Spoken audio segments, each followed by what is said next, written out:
Hello friends, welcome to my cooking Namrata Gujarat કિચનમાં સ્વાગત છે તમે બધાનું.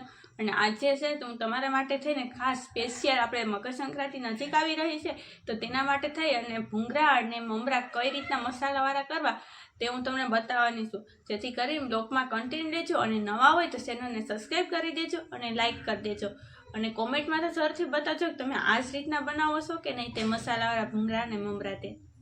આજે આપણે છે તે મકર સંક્રાંતિ નજીક આવી રહી છે તો તેના માટે થઈને આપણે છે તે આ રીતના આપણે મસાલા મમરા બનાવવાના છે આમાંથી. તો તે કઈ રીતના બનાવવા તે હું તમને બતાવવાની છું, કેમ કે બજારમાં મળે છે તે જ રીતના આપણે આજે આ મમરા બનાવવાના છે. તો હવે તેને આપણે બનાવીએ. આગળ કઈ રીતના કરવું તે હું બતાવું. તો હવે છે તેની અંદર આપણે છે પહેલાં તો આપણે મોરા મમરા હોય છે ત્યારે જ તેની અંદર હળદર નાખી દઈશું આ રીતે. અને હળદર આપણે છે તે 1 ચમચી જેટલી નાખી દીધી. અને તેની સાથે આપણે મીઠું નાખશું થોડુંક, કેમ કે સાદું મીઠું નહીં નાખવાનું, કે મમરા છે તે ખારા જ હોય છે એટલે. હવે તેની સાથે આપણે લાલ મરચું નાખશું. તો આ રીતના આપણે છે તે 2 ચમચી જેટલું લાલ મરચું નાખીએ, સાદું નથી નાખવાનું. તમે તીખા જે પ્રમાણે ખાતા હોય તે પ્રમાણે નાખી શકો છો, કેમ કે બજારમાં મળે છે તે મમરા છે તે તીખા હોય છે. તો તેને સરસ મસાલો મિક્સ કરી લઈએ. હવે છે તેને આપણે સરસ મસાલો છે તે બધી મસાલો હળદર મીઠું અને લાલ મરચું છે તે સરસ મસાલો મિક્સ કરી દીધું. હવે આગળ તો આપણે નાખવાનું છે, પરંતુ આગળ તો આપણે છે આ એટલું આમાં નાખી દીધું. પછી આગળ આપણે વઘારમાં નાખશું. તો હવે તેના માટે થઈને આપણે ડુંગળીને તે બધી આપણે તરી લઈએ અને પછી જ આપણે આગળ પ્રોસેસ કરશું.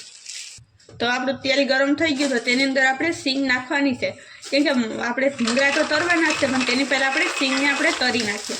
તો આ રીતના આપણે છે તેને આપણે સરસ મસાને હલાવતા જશું ને તરાવા દઈએ. કેવી થાય ક્યાં સુધી તરવી તે હું તમને બતાવવાની છું. તો હવે છે તો આપણી આ રીતના આપણી સિંગ તમે જોઈ શકો છો કેવી સરસ મસાની તરાઈ ગઈ છે, કેમ કે આ રીતના જો તેના ઉપર જે સાલ હોય છે ફોતરા છે કેવો હોય તે છે તે મોખા પડી જાય ફોતરા, એટલે છે તો આપણી પરફેક્ટ એવું છે તે સિંગ તરાઈ ગઈ. તો તેને આપણે કાઢી લેશું આ રીતે, કેમ કે જો મમરા આપણે મસાલા મમરા બનાવતા હોય તો તેની અંદર બધી વસ્તુ નાખવું જોઈએ, એટલે છે તે એકદમ ટેસ્ટી બને. તો આ રીતના કેમ કે બજારમાં તમે લેવા જાવ છો તે મમરાની અંદર સિંગ કે ભૂંગળીયું કઈ વસ્તુ નાખતા નથી. તો આપણે આ રીતના ઘરે જ બનાવીએ છીએ તો બધી વસ્તુ નાખીને જ બનાવે. તો મકર સંક્રાંતિમાં તો તમે પણ આ જ રીતથી બનાવશો મસાલો મમરા. તો હવે આપણી સિંગ તરાઈ ગઈ. તો હવે આપણે તેની અંદર આપણે જે આ ભૂંગળીયું કહેવામાં આવે છે તે લીધી છે, તેની જગ્યાએ તમે મોટા ભૂંગળાનો પણ યુઝ કરી શકો છો. તો તે આપણે નાખી દઈશું. તો આ રીતના કરીને એક સાથે આપણે નાખી દઈએ ને હવે તેને આપણે તરાવા દઈશું. ઠીક છે, થોડાક જ આપણે ભૂંગળીયું નાખીએ છીએ તો પણ જો એટલે બધી છે તે ભૂંગળીયું તરાઈ જાય છે. આ રીતના ગેસને આપણે ત્યારે છે તો હાવ સ્લો રાખીને જ તરવાની, એટલે છે તો સરસ મસાની ફૂલી જાય. તો આ રીતના આપણે કાઢી લઈએ. ને આ જ રીતથી આપણે છે તે બધી ભૂંગળીયું છે તેને આપણે તરી લઈએ. પછી આપણે મમરા કેમ વઘારવાનું, તેમાં કયા કયા મસાલા નાખીએ તો જે બજાર જેવો ટેસ્ટ આવે તે હું તમને આગળ બતાવવાની છું. તો પહેલાં આ રીતના ભૂંગળીયું બધી આપણે તરી લેશું. આપણે છે તે સિંગ છે અને આ બંને તપેલી છે તે આપણે ભૂંગળાની છે તરીને રેડી કરી નાખ્યા. તો હવે આપણે આગળ આપણે કેમ કરવું તે હું તમને બતાવું. તો એક આપણે મોટું બધી વાસણ મૂકી દેવાનું, તેની અંદર આપણે તેલ નાખવાનું છે.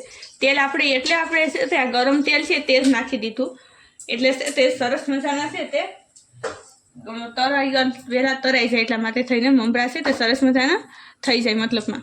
તો તેલ આપણું ગરમ જ છે તો તેની અંદર આપણે જીરું નાખી દઈશું. તો હવે તેની અંદર આપણે જીરું નાખી દઈએ. આપણે 1 ચમચી જેટલું નાખ્યું છે, સાદું જીરું નથી નાખવાનું. તો તેને સરસ મજાનું કકડવા દઈશું ને પછી આપણે તેની અંદર આપણે આ લીમડો નાખવાનો છે. તો પહેલાં આપણે તેને તેલમાં જીરું સરસ મજાનું કકડી જાય પછી લીમડો નાખશું. તો હવે છે તે આપણે જીરું નાખ્યા બાદ હવે તેની અંદર આપણે લીમડો નાખી દઈશું ને લીમડો સરસ મજાનું કકડી જાય પછી જ આપણે આગળ વસ્તુ નાખવાની છે. તો લીમડો પણ છે તમે જોઈ શકો કે કકડી ગયો છે. તો તેની સાથે આપણે છે તે લીલા ધાણા નાખશું કે જેથી કરીને તેને સ્મેલ આવે. તેની અંદર આપણે છે તે થોડુંક એવું મીઠું નાખી દઈશું. હવે તેની અંદર છે તે ગેસને આપણે ઓફ કરી દઈએ પહેલાં. ને હવે છે તેની અંદર હળદર નાખી દઈશું અને હવે તેની અંદર લાલ મરચું નાખશું. તો લાલ મરચું આપણે 1 ચમચી જેટલું નાખવું, સાચું નથી નાખવાનું. ને હવે સરસ મજાનું આ રીતના મિક્સ થઈ જાય એટલે તેની અંદર આપણે ગેસને નીચે ઉતારી લઈશું, ભોગને ગેસ માથેથી, ને પછી જ આપણે આગળ કરશું. તો તેને હેઠે ઉતારી લઈએ. તો હવે છે તેની અંદર મમરા નાખી દઈશું. આ રીતે મમરા નાખ્યા બાદ તેની સાથે આપણે સીંગે નાખી દેવાની છે, અને જે આપણે ભૂંગળા છે તે તરીને રાખ્યા છે, ભૂંગળીયું મતલબમાં, તે બધી એક સાથે જ નાખી દઈશું. અને હવે તેને આપણે એક સાઈડે જ આપણે મિક્સ કરી લઈએ એટલે સરખું મિક્સ થઈ જાય. તો આ રીતના કરીને બધી વસ્તુને મિક્સ કરવાની છે.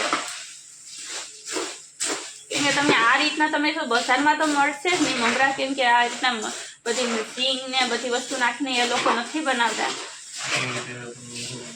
તો આ રીતના આપણે મિક્સ કરી લઈએ.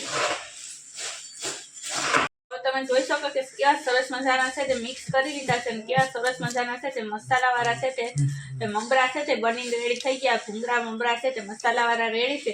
તો આ રીતના તમે પણ ચોક્કસ બનાવજો, અને આ રીતના બનાવશો એટલે છે બાળકોને નાનીમાં આપો છો તો બાળકો પણ ખુશ થઈ જશે. તેવા જ છે આ મમરા બને છે મસાલાવાળા. તો તમે પણ ચોક્કસ બનાવશો, કેમ કે બજારમાં મળે છે તે આ રીતના નથી હોતા મમરા.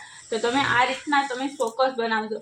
અને નવા હોય તો ચેનલને સબસ્ક્રાઈબ કરી દેજો અને લાઈક કરી દેજો, કેમ કે આપણે માત્ર 5 મિનિટની બની જાય તેવા જ આપણે છે તે મમરા બનાવ્યા છે મસાલાવાળા. તો તમે પણ ચોક્કસ બનાવશો, કેમ કે આ છે તે મકર સંક્રાંતિ માટે આપણે સ્પેશિયલ આ વિડીયો મૂકવાનો છે એટલા માટે થઈને.